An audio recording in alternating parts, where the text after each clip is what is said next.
The ability to speak with confidence and present for impact is easily the most valuable skill you can have in today's world. When you can share your knowledge, you can facilitate change, and when you can facilitate change, well, you can change the world one conversation at a time.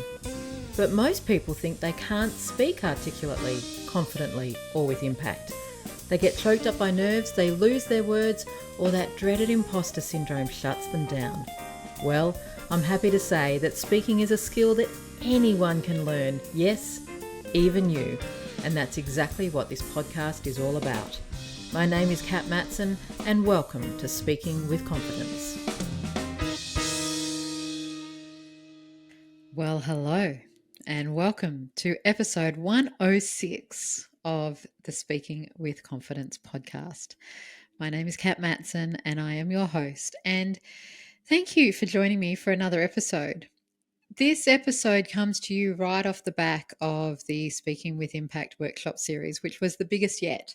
900 people registered in total, and at time of recording, the engagement in the group, the questions, the realizations, the pops, that it's your own stories and it's your own experience that gives your authority, that gives you credibility, and that bringing your authenticity to your conversations is where the juice is at when it comes to speaking with impact. It's been so juicy. So I'm sitting with a very, very full heart and very happy that I get to do what it is that I do.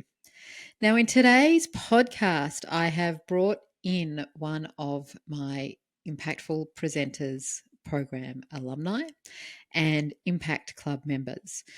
Julia runs a couple of businesses. The key one that I want to talk about today is Sample Room, which was established in 2009 and is currently Australia's only full-service, ethically accredited pattern maker, sample maker, grading, specification, and manufacturing business in the fashion industry. Sample Room is based in Melbourne, Victoria, Australia, and what Julia is doing in the fashion industry just blows my mind. What I particularly love about Julia's work is that it's all about taking the BS and the fast fashion and the unsustainable, unethical practices out of the industry. And she also mentors and works with early stage fashion designers and startups to help them establish their businesses. Now, the reason I've brought Julia in to talk with us today is because speaking has become a significant part of her business profile, her business success, how she reaches new clients, and also how she maintains the relationship with existing clients. But it wasn't always that way for Julia. And so I brought her in to have a chat around her speaker's journey and where she was, where she is now, and her number one speaking tip now that she feels like she's that much more equipped. So I really hope you enjoy this conversation with Julia. You will quite literally hear the sounds of the pattern making and the machining in the background. Like she's sitting in the manufacturing facility. It's so cool. So sit back and enjoy, and just listen listen to the spaces. Listen for the information that sits between the words. Julia, welcome to the Speaking with Confidence podcast. It's so awesome to have you here. Thanks so much, Kat. It's lovely to be here as well. Now, we've known each other for a while now, and you're a big active member of the Impact Club and you're a member of the alumni of the Impactful Presenters program. But before we get into all of that, I'm really keen to know, what do you do? Like, I love what you do. So I'd love for you to let our listeners know, what do you do in the fashion industry? Oh, look, I love being part of the Impact Club, but what I do in the fashion industry is I help brands bring their ideas to life. So I'm technically a pattern maker, but I have a full end-to-end development and production house in Melbourne, Australia. And we've been around for about 14 years, so we were one of the first to provide this. And we also provide a really big mentoring program as part of that to help startup designers bring their ideas to life. What does a pattern room do? Patent Room is a separate website, and Patent Room is a world-first online patent catalogue of industry-based patents that are downloaded in 48 hours. So we're really flipping the whole product development process on its head, and it's been really exciting to bring that to the world. That is very awesome. So, with the mentoring that you do in Sample Room, tell us a little bit about who you're working with and why you get so passionate about this industry. Yeah, so we work with people who have an idea and no prior knowledge or experience in the industry, or they may have studied fashion but didn't quite learn how to start a business. Yeah, right. I've been doing this for around 12 years. We started Sample Room in 2009, around the same time as social media started, so Instagram, Facebook, and Pinterest. And we saw a huge influx of startup designers come onto the market in a way that we never had before. And so it was wonderful to see these wonderful creative people, but they had no idea how to start a label. And so they would just quit. They would stop, or they would go down the road of offshore manufacturing with disastrous results. And I thought, this is terrible for business and terrible for the environment. So I need to use my knowledge and experience to help people see the pathway that they should be taking so they can find an easier way without spending all their money or not throwing garments into landfill. And so Yeah, that's when we awesome. started the fashion label Launchpad. It's so cool. It is so cool. And for those who are watching the video, my eyes are watering. I'm actually not crying at Julia's story. Sometimes I have, but this time that's not what's going on at the moment. But I'm going to keep going because Julia's time is highly valuable and getting this back again is going to be tough. So, you've recently come back from Europe, Julia, where you were talking at trade shows. Tell us all about that. And I want the good news and the it was a little bit challenging stories too. I mean, of Yes. Europe, trade shows, fashion, it's awesome. Yeah, yeah. So we were in sort of not the fashion week type trade show. We were in the technical side. So we were showing at a trade show in Munich called FESPA, which is a printing for signage and soft fabrics. And then we went to a huge trade show called ITMA, which is an international textile manufacturing trade show. And I've never seen anything so huge in my life. It was incredible. Every new technology, every new piece of equipment. And so we had a little stand there. And I have to admit, on the first day I walked in, I thought, oh no, what have we done? We shouldn't be here. And then I gave myself a bit of a slap around the face and thought, come on, Julia, you can do this. Your stuff's worth it. And it was an amazing experience. We were written up into the Daily Magazine. Very few companies do that. And I also took to the stage to present Patent Room on the innovation stage, which was scary and great. And whilst I'm very comfortable on talking on camera and on my Instagram lives every week, I've managed to calm those nerves. Presenting on stage without having my page of notes or my screen of notes in front of me was really challenging. And Right. yeah, my husband watched that video back just recently, and he said you did really well because he couldn't see it because he was on the stand while I was doing the talk. Yeah. So what did he see that you didn't feel at the time? Like what did he see that you did so well? He said I didn't talk very fast. Mm, yeah, And this which has is a big always one for been you, a right? thing for me. Yeah. Yes. Because it's difficult when you've had, I mean, I've been in the fashion industry for over 30 years. I'd say 40 because I started sewing when I was 10. And I've got a lot of knowledge and experience, and we sometimes forget that we do. But we can make the mistake that we speak so fast and we try and jam it all in to one conversation that no one hears anything. Yep. Yeah, we've been talking a lot about that this week, actually, in the Speaking with Impact workshop series around we often prioritize our content over connection. And it's the connection with our audience, it's the connection with where our audience might be at and where we want to move them to, as distinct to just giving them all the content. How did you overcome the nerves that I'm guessing you were feeling as you were kind of like, oh my goodness, this is a stage, this is real people, this isn't Instagram, and I don't have my, the same kind of notes in front of me. How did you overcome that? Oh, it was a really tricky one, but I had to think about my intention. What did I, because I was writing down fantastic comments and, really great tidbits and things that I wanted to say word for word. And I had to let go of that and say, what is my intention? What do I want people to hear? Because it doesn't matter about the exact words, but if you cloud over your thoughts with trying to remember the exact words, then you can lose the connection with the audience.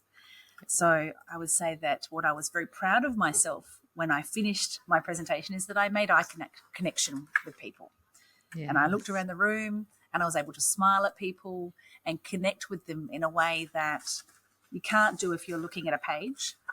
You can only do that if you are constantly thinking, what's the intention of what I'm getting across? Yeah. Yeah. Awesome. I love that. Now, have you always been speaking at these kind of events? Like, is this something that is relatively new? Tell us about your speaking journey. My speaking journey. There have been many years that I have been to many events and I've watched people on the stage and thought, what are they doing up there? I should be up there. They've got no idea. And in fact, I remember going to some events. I think there was one for the Churchill Foundation. And I walked up onto the stage and 3 of the panelists said, "Oh, Julia," because they knew me and my business, yet they were on the stage. And I just thought, what is going wrong? What am I doing wrong in this journey? I know this. I've been around for a long time. My business is quite well established. People know about it in my industry, yet I wasn't called up for those speaking engagements in a way that I felt that I had something to say. But the flip side, I would think, what do I have to say? I didn't actually know what my message was. And I think that's where the rambling came from, because I just jam all these things in and walk out and say, that totally confused everybody. And even I was confused. So I had to really look into, what are you standing for? And what is it that you are passionate about? And articulating that into a few key, I guess, subjects to then speak to that and then have more freedom around speaking to that. God, I love that. I particularly like what you just said around what am I standing for. We've been talking about this a lot actually this week in the Speaking with Impact workshop, and people get caught up in crafting their singular story, their autobiographical piece that could be read out by somebody with a really deep voice or something like that. I know that that's not where you landed in answering that question, what do I stand for? But just talk us through how you got yourself out of that ramble and all of the knowledge into a position or two. Oh, it's a tricky one to think back to. I think the first thing I had to realize was I didn't need to say as much every time I spoke. I didn't have to sort of, and my earlier, it helps that I've been practicing this every week for the last 2 years. I do an Instagram live every week, and I have gone from writing copious notes to then post-it notes to now I come up with an idea and I might write 2 sentences the week before, and literally on my walk to work, 5 minutes, I think, oh yeah, that, and that. And then I know what my intro is. I know what the structure is of what I'm doing, and then the outro. And the less I put in, the more it lands. The less I put in, the more it lands. Oh my goodness, I'm going to make a meme out of that. That's awesome. That is awesome. And what has that meant for your business? I mean, obviously you can do an Instagram live a lot easier. You've been invited to trade shows and to speak on stages. What has that done for your business? It's given people a lot of, not, well, there's 2 sides to it. There's people who are interested in I'm interested in becoming a client, and there's people who are current clients. So both of these people listen to my Instagram lives every week. There is a comfort in the way that somebody is in their being, that they feel like they connect with you. And of course, connection is a huge part of someone coming and trusting you to hand their money over. And people say to me all the time, I watch your lives religiously. And I just think, wow, that's really special, because you don't know. And I don't really look at the stats very often, because if I did, I'd get caught up in that. For me, it is the practice. I've had industry people say to me recently, oh, you're doing so well on social media. And I literally do one thing a week. I don't do anything else. That gets then, we repurpose that into a newsletter and a blog. So I can use the font, because I realized a long time ago, I quite like having a chat much more than I like writing. Yep. So how can I repurpose this content to really stretch it out to create a lot of content for a very little part of my time that I have. I was asked onto the stage at Melbourne Fashion Week last year. It was a huge thing for Bam. me because it Bam. was that first time that I said, yes, now I'm on the stage. And that must have been about a year and a half ago now, people say to me all the time, I was there and you were the best person on the stage. And I was a little bit controversial in what I spoke about, but because I articulated it well, it landed with people and it was memorable. Yeah. And that's a wonderful thing that what you're talking about, people remember. People remember that it was you who said it, not just some random idea that was thrown around. And there's that authenticity, right? It's that this is my opinion, and I know it might be controversial, and this is my opinion, and I'm going to state it. I love that. And what I'm hearing too in between the lines, like with even existing customers saying, I watch your lives every week religiously. That is an improved relationship. That's an improved connection. That's an improved know, like, and trust factor. That's reduced, I'm imagining, your need to do proactive outreach for sales. It's just you're there. You're always present in their minds, right? And I think it also removes a bit of buyer's remorse because people in my game, they're investing a lot of money, Yeah. you know, in starting up a label. And it's a huge thing. There's a lot of risk involved, not just financial, but that personal, emotional risk. Mm-hmm. And so the more they hear and the reminder of, no, I'm in the right place, they are saying the things that matter to me, they are giving me confidence in what I'm doing, has a much bigger impact than I think that I'll ever realize. I love that. I was at a function last night. We were talking about purpose and impact, and it distilled for me that oftentimes we have no idea of the ripple effect of what we say. And what I get very excited about in the work that I get to do is working with people like you to increase the ripple effect well beyond what was possible before. Because once you're confident in how you speak, then you show up and you do your lives, or you do your Melbourne Fashion Week, or you host your own events. And so that ripple effect just gets bigger and bigger and bigger. It's very, It very does. exciting. It does. And I think as well with our Pattern Room website, we're dealing with really large international businesses.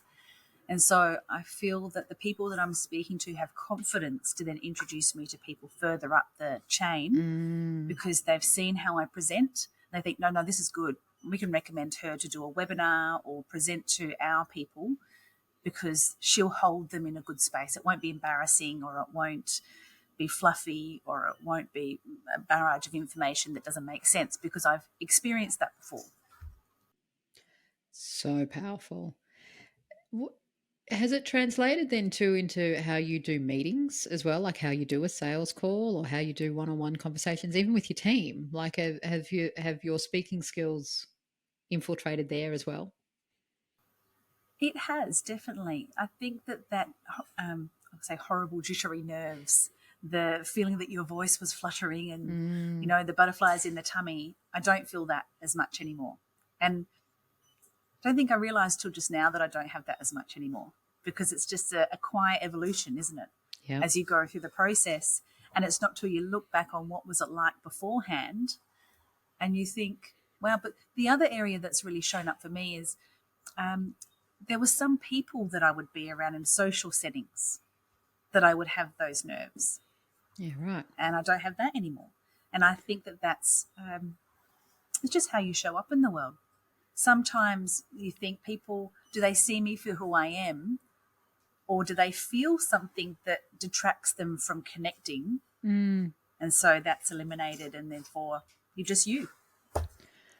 I also think too that the more work we do, particularly when we're speaking on stages and we need to work on our brag bag stories or find more brag bag stories and do that whole earn the right over and over and over again, that I know for me that it's helped those notions of walking into a room thinking, oh, there's that person who always thinks they're better than me, or I think they're better than me. And you go, oh, hang on a second.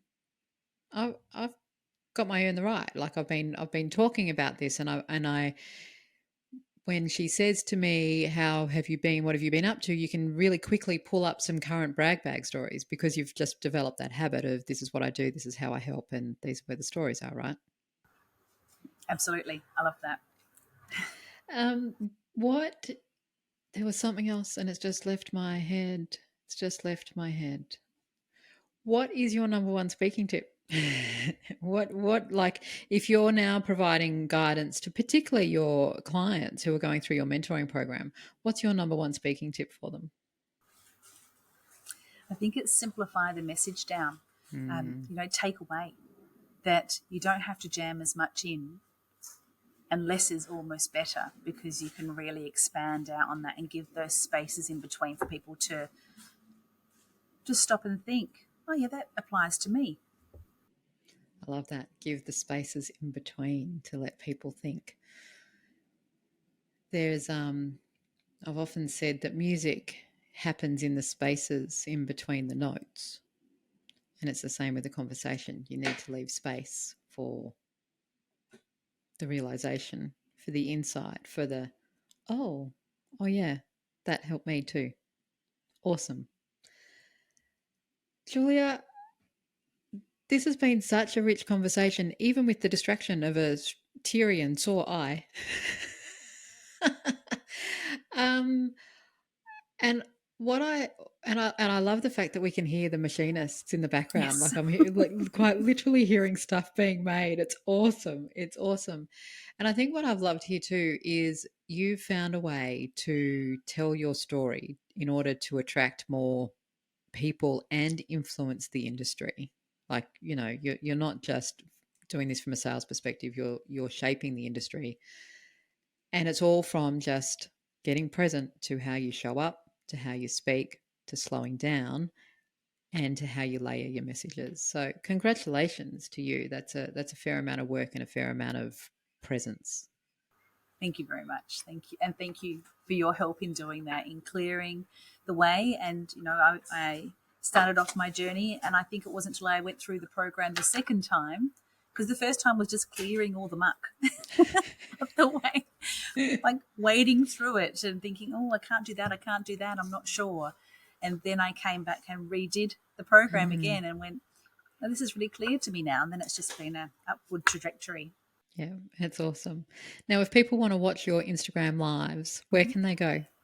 On Instagram at Sample Room. Awesome, at Sample Room. And if people want to know more about your mentoring program or anything else that you do, where would you like them to go?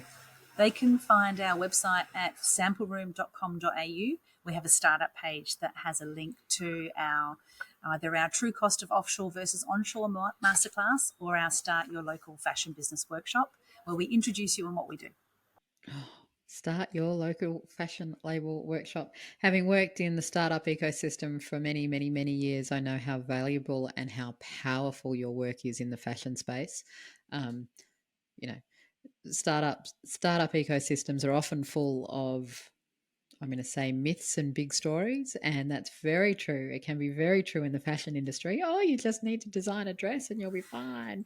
You just send it to China, not a problem.